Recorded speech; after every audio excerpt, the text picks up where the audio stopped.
नमस्कार साथियों, स्वागत है आपका हमारे YouTube चैनल ए होम्योपैथ पर। मैं हूं डॉक्टर रवि रोशन और आज दोस्तों हम चर्चा करने जा रहे हैं रेपर्टरी के एक सबसे ज़्यादा यूज होने वाले वर्ड रूब्रिक्स के बारे में। मतलब रूब्रिक्स क्या है? आप जब रेपर्टरी पढ़ते हैं तो आपको हर समय रूब्रिक्स देखने को मिलता है। रूब्रिक्स रूब्रिक्स रूब्रिक्स होता क्या है ये रूब्रिक्स?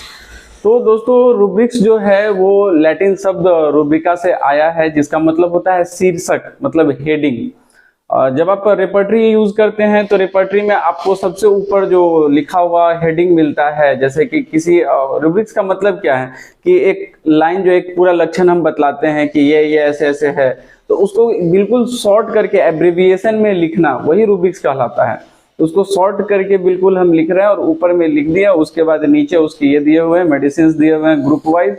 इसमें रूब्रिक्स में क्या है दोस्तों कि हेडिंग्स भी होते हैं, सब हेडिंग्स भी होते हैं। मतलब रूब्रिक्स और सब रूब्रिक्स दो तरह के रूब्रिक्स होते हैं रेपर्टरी में।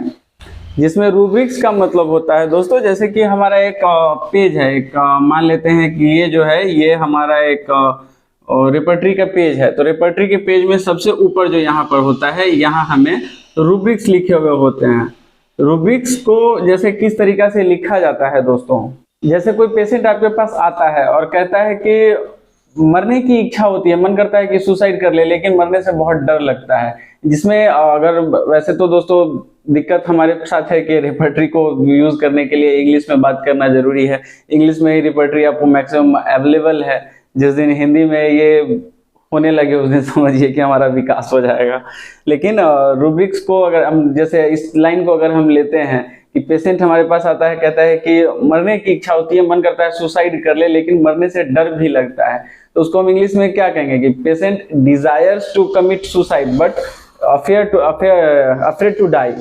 तो उसको अगर हम रूब्रिक्स के तौर पर लिखेंगे तो कैसे लिखेंगे कि सबसे पहले लिखेंगे, आपको इसमें तो आएगा नहीं, इधर लिख लेते हैं। जैसे कि अगर हम इस चीज को इसी लाइन को लिखते हैं तो सबसे पहले लिखेंगे सुसाइड, उसके बाद देखेंगे डिजायर, उसके बाद देखेंगे अफ्रेड टू डाई, मरने से भी डर लगता है उसको, तो अफ्रेड टू डाई। तो ये हमारा पूरा का पूरा लाइन हो गया। इससे हमें क्लियर समझ में आ रहा है कि पेशेंट जो है वो बतला रहा है कि डिजायर उसको है सुसाइड करने का, लेकिन मरने से डर लगता है। इच्छा करती है कि मर जाए, लेकिन मरने से डर लगता है। यही चीज आपको यहाँ पे नोट डाउन रहता है। उसके बाद इसमें से जो अलग अलग चीजें, जैसे कि सुसाइड डिजायर, अब आगे जो मेडिसिन लिखने का जो तरीका होता है रेपर्टरी में, वो है कि यहाँ सुसाइड डिजायर, यहाँ सुसाइड डिजायर, और उसके बाद इससे जो रिलेटेड जो मेडिसिन है उसको दे दिया गया। फिर यहाँ लिखा जाएगा अफ्रेड टू डाई, या फिर अफ्रेड टू डाई, या अफ्रेड से जुड़ा हुआ जो ये है वो आपको दिया जाएगा। अफ्रेड टू डाई है, मतलब अफ्रेड दे करके उसमें जो आपको क्या क्या किस किस चीज से डर लगता है, किस तरह से डर लगता है उससे जो है, तो ये जो हमारा होता है, ये हमारा होता है रूब्रिक्स। जो मेन जो आपका हेडिंग है, जो आपका मूल शीर्षक जो है वो है रूब्रिक्स। और जो सब रूब्रिक्स जिसको हम कहते हैं, तो ये जो दिया हुआ है ये हो जाता है हमारा सब रूब्रिक्स। मतलब रूब्रिक्स के ही लाइन में से निकाला हुआ अलग अलग वर्ड, और उसके डीप में जाकर के जो हम और पर्टिकुलर मेडिसिन खोजेंगे एक एक सिम्टम के लिए, तो वो हो जाता है हमारा सब रूब्रिक्स। इस तरीका से दोस्तों रूब्रिक्स और सब रूब्रिक्स को हम समझ सकते हैं। और एग्जाम्पल इसमें दोस्तों इस तरीके से समझ सकते हैं, जैसे कि सेंसेशन होता है। जैसे कोई पेशेंट आकर के कहता है कि ऐसा लगता है जैसे कि गले में किसी तरह का कुछ पंख जैसा या कुछ फेदर जैसा लगा हुआ है, तो इसको हम कैसे इंग्लिश में हम इसको क्या लिखेंगे कि sensation as if with feather in throat. तो इसको हम इस तरीके से लिख सकते हैं सेंसेशन, उसके बाद उसे क्या हो रहा है, सेंसेशन थ्रोट में एक फेदर जैसा फील तो हो रहा है, लेकिन कहाँ, थ्रोट में, तो उसको क्या लिखेंगे, थ्रोट इन। ये हो गया हमारा रूब्रिक। अब इसमें जो सेंसेशन थ्रोट में जो अलग अलग तरह का जो ये होगा, अलग अलग तरह का जो सेंसेशन होगा, उससे जुड़े हुए जो अलग अलग मेडिसिन होंगे, उसको बस इसी तरीका से अलग अलग अपना ये दे करके ऊपर हम इसको रूब्रिक को दे देंगे। उसके नीचे हमारा जो होता है ये अवेलेबल रहता है सब रूब्रिक्स, उसके हिसाब से बाकी जो है दवाएं होती हैं। इसी तरीका से दोस्तों और कुछ अगर हम ये इसके बारे में बात करें, अलग अलग अगर आपको मैं एग्जांपल्स दूं, अलग अलग सेंटेंसेस के, तो दो चार सेंटेंस हम ऐसे समझ लेते हैं एग्जाम्पल के तौर पर।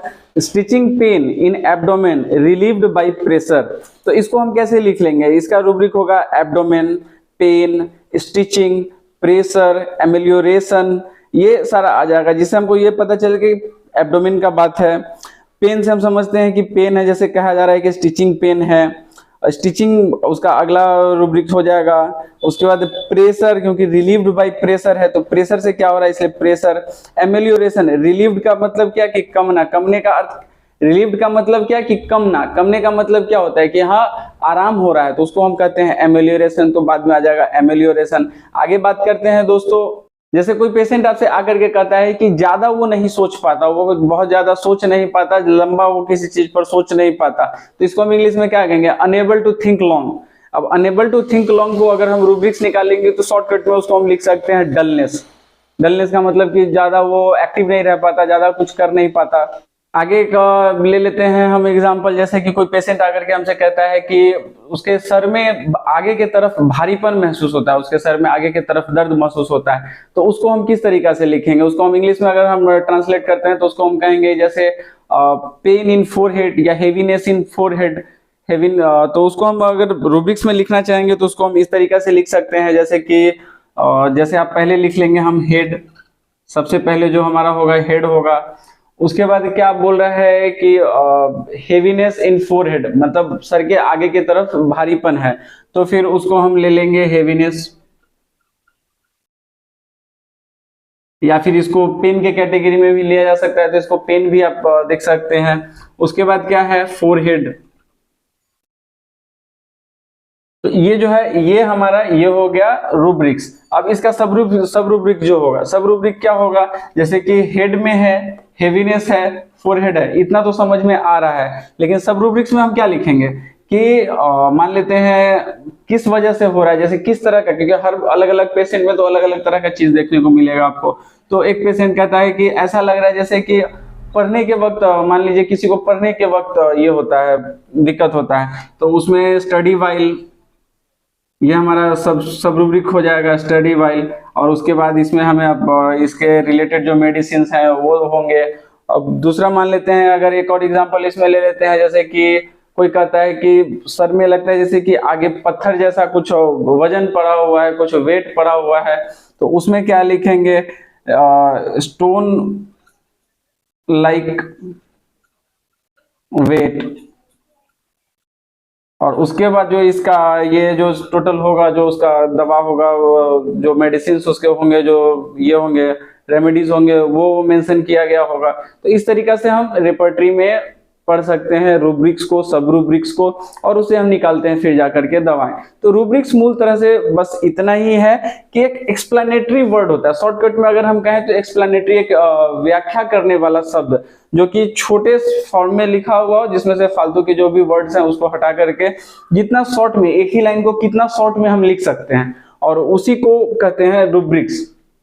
और सब रूब्रिक्स बस उससे जुड़ा हुआ आगे आगे का चीज, जिससे हमें हेडिंग मिल जाए और उसके आगे का मतलब एक एक सिम्टम को, सब रूब्रिक्स क्या कि एक एक छोटे छोटे सिम्टम्स को क्लैरिफाई करता हो और उससे जुड़े हुए मेडिसिन हमें खोजने में आसानी हो। बस यही है रूब्रिक्स और सब रूब्रिक्स।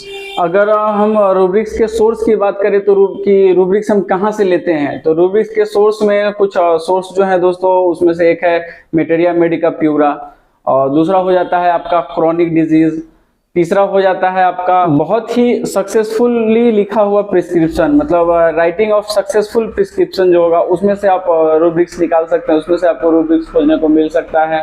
चौथे नंबर पर दोस्तों आते हैं, आप ले सकते हैं TF एलन से, जो कि राइटर ऑफ मेटेरिया मेडिका हैं, उनसे आप ले सकते हैं। पांचवें नंबर पे आते हैं Hering's guiding symptoms, Hering's guiding symptoms से भी आप रूब्रिक्स निकाल सकते हैं। तो रूब्रिक्स को पढ़ना भी है तो एक वैसे एक प्रैक्टिस की चीज है कि आप जितना यूज करते जाते हैं, जितना टाइम देते हैं इसमें, जितना आप खोजते हैं रेपर्टरी को, उतना ज्यादा आप उसके रूब्रिक्स को समझ पाते हैं और आपके लिए आसान होते जाता है उसके भाषा को समझना। रूब्रिक्स कुछ है नहीं दोस्तों, बस रेपर्टरी की भाषा आप उसे कह सकते हैं, कि जैसे कि एक लैंग्वेज है वो रेपर्टरी का, रेपर्टोरियल लैंग्वेज आप इसको शॉर्ट फॉर्म में कह सकते हैं, रूब्रिक्स को, और कुछ रूब्रिक्स है नहीं कि हम आसानी से कम वर्ड में, और एक हमारा जो होम्योपैथी का जो मेडिकल टर्म जो होते हैं, मेडिकल टर्म्स में कैसे लिखा जाता है, बस उसको खोजने का जो तरीका है, बस उसी को रूब्रिक्स कहते हैं। रूब्रिक्स जो वर्ड है उसमें जो रब शब्द है, रब शब्द का मतलब ही होता है कि संक्षिप्त व्याख्या, मतलब कि शॉर्ट एक्सप्लेनेशन। रब का मतलब ही होता है शॉर्ट एक्सप्लेनेशन। तो रूब्रिक्स का मतलब आप उस लाइन से भी समझ सकते हैं, रूब्रिक्स खुद अपने आप में बतलाता है कि शॉर्ट एक्सप्लेनेशन। आप छोटे से छोटे वर्ड में, कम से कम वर्ड में एक बड़े लाइन को कैसे दर्शा सकते हैं, वही है रूब्रिक्स, और उसको और शॉर्ट और कैटेगराइज करके दिया जाता है रेपर्टरी में। तो इससे हम समझे दोस्तों कि रूब्रिक्स क्या है। बहुत आसान चीज है, आसानी से समझा जा सकता है। आप रेपर्टरी को यूज करेंगे, और जितना ज्यादा यूज करेंगे उतनी तेजी में आप रूब्रिक्स को समझना और खोजना और सीखेंगे उसको। तो धन्यवाद दोस्तों पूरा वीडियो देखने के लिए। मिलते हैं अगले वीडियो में।